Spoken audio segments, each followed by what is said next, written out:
नमस्कार दोस्तों। आज की हमारी कहानी का शीर्षक है बहू ने कहा सास नहीं नागिन का डंक है। अगर यह कहानी आपको अच्छी लगे तो प्लीज हमारा चैनल सब्सक्राइब करें। माँ कहाँ है रीना? ऑफिस से आते ही संजय माँ को उसके कमरे में ना देख पूछता है, क्योंकि माँ 1 साल से बिस्तर पकड़ी हुई थी और चलने फिरने में असमर्थ थी। किसी तरह से अपने नित्य कर्म को निपटा लेती थी और अन्न का दाना भी बेमुश्किल से खाती थी। 2 दिन के ऑफिशियल वर्क से बाहर गया संजय माँ को कमरे में ना देख बदहवास खोजने लगा। इधर रीना टीवी देखने में व्यस्त है, मानो सास से कोई सरोकार नहीं। संजय बाथरूम में चेक करता है, कहीं वहां तो नहीं। वहां का दृश्य देख आंख फटी की फटी रह गई। वाकई माँ बाथरूम के फर्श पर गिरी पड़ी थी और यह देख संजय द्रवित हो उठा। हे भगवान, आज माँ के ऐसे दुर्दिन आ गए कि कोई पूछने वाला नहीं।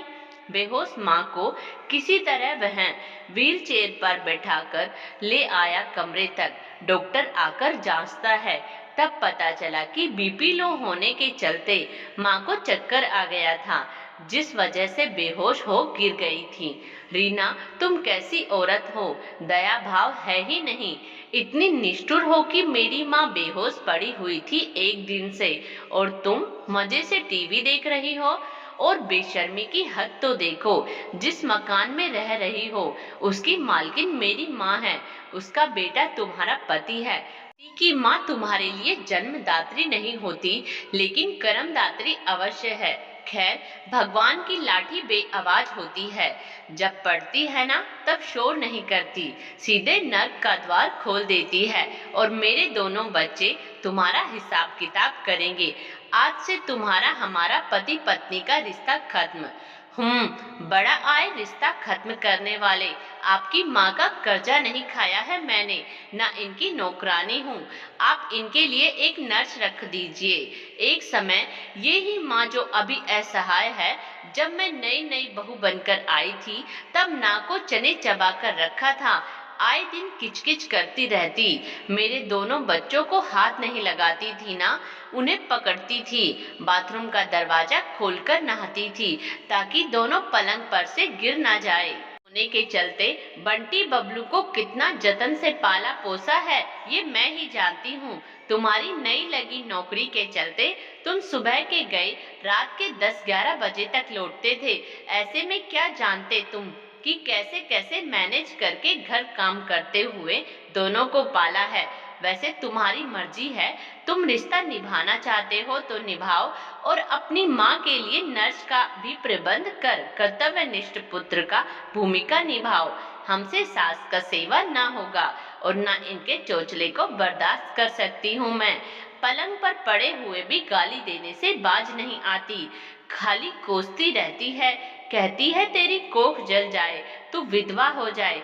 भला बताइए, ऐसे को कौन सेवा करे जिसके जिह्वा पर नागिन का डंक हो। आपको और मेरे बच्चों को जिंदा ही मार देती है। सुमन का दो टूक जवाब सुनकर संजय को काटो तो खून नहीं, क्या करे, वो इधर माँ है उधर बीवी।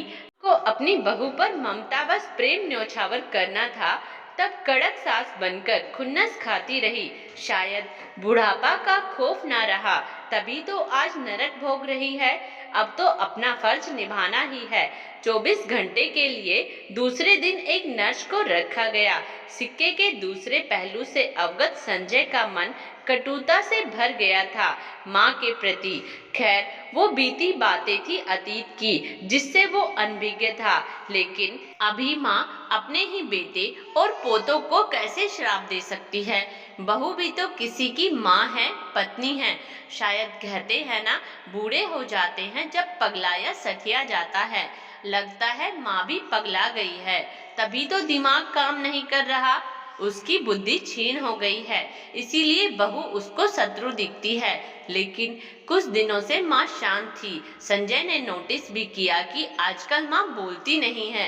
एक दिन संजय जब घर आया तो माँ ने दोनों बेटे बहू को अपने पास बुलाया और कहा, बहू, अब मेरा बुढ़ापा है, जाने कितनी दिन की मेहमान हूँ, अब क्या पता पर मैंने तेरे साथ किया वो मेरे आगे आ गया, मुझे माफ करना बहू। कहते हुए माँ की आंखों में आंसू थे। बेटे बहू ने दौड़कर माँ के हाथों को पकड़ लिया।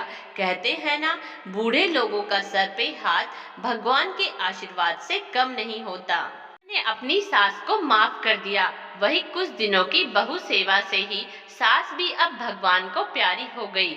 उनके जन्म मरण सब सुधर गए। शायद इस इंतजार में भगवान ने सांसें रोक रखी थी। इतने अहम के साथ तो भगवान भी स्वीकार नहीं करता।